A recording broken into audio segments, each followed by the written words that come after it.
పోతే పోయిందిలేండి. మెట్ల మీద నుండి జారి పడేసరికి నా కాళ్ళు చేతులు విరిగిపోయాయి అనుకున్నాను.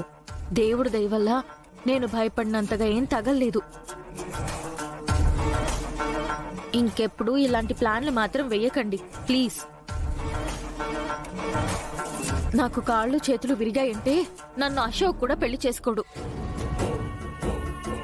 అప్పుడు జీవితాంతం అనాథాశ్రమంలోనే బతకాల్సి వస్తుంది. కాళ్ళు చేతులు బాగుండి ఇన్నాళ్ళు అనాథగా ఆశ్రమంలో పెరిగినా పెద్దగా ఇబ్బంది పడలేదు. కానీ కాళ్ళు చేతులు విరిగిపోయాక అటువంటి స్థితిలో జీవితాంతం అనాథాశ్రమంలో ఉండాలంటే అమ్మో.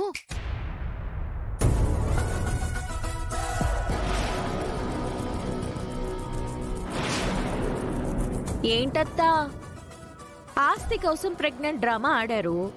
ప్రెగ్నెన్సీ మిస్క్యారీ అయినట్టు ఇప్పుడు ఇంకొక డ్రామా ఆడారు. మీరాడిన డ్రామాల వల్లే ఆస్తి రాయించుకోవడం కుదరలేదు అని బాధపడుతున్నారు అత్తయ్య.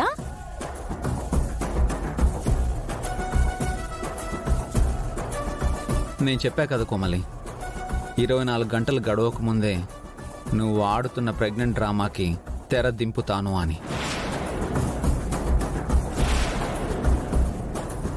కాకపోతే తెర దించడంలో చిన్న మార్పు జరిగింది. నేను బయట పెట్టక ముందే నువ్వే దొర్లుకుంటూ వచ్చి డ్రామాకి తెరదించావు. ఇప్పటికైనా అర్థమైందా కోమలి? ఇంకెప్పుడు మాతో పెట్టుకోకు.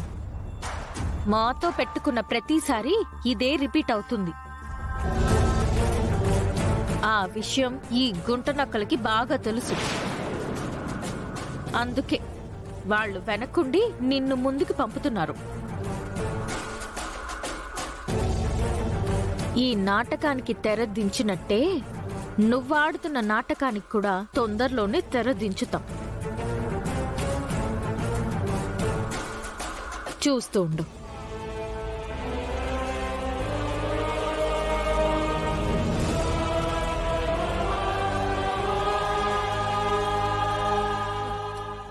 కోమలి, వాళ్ళేం చేయలేరు.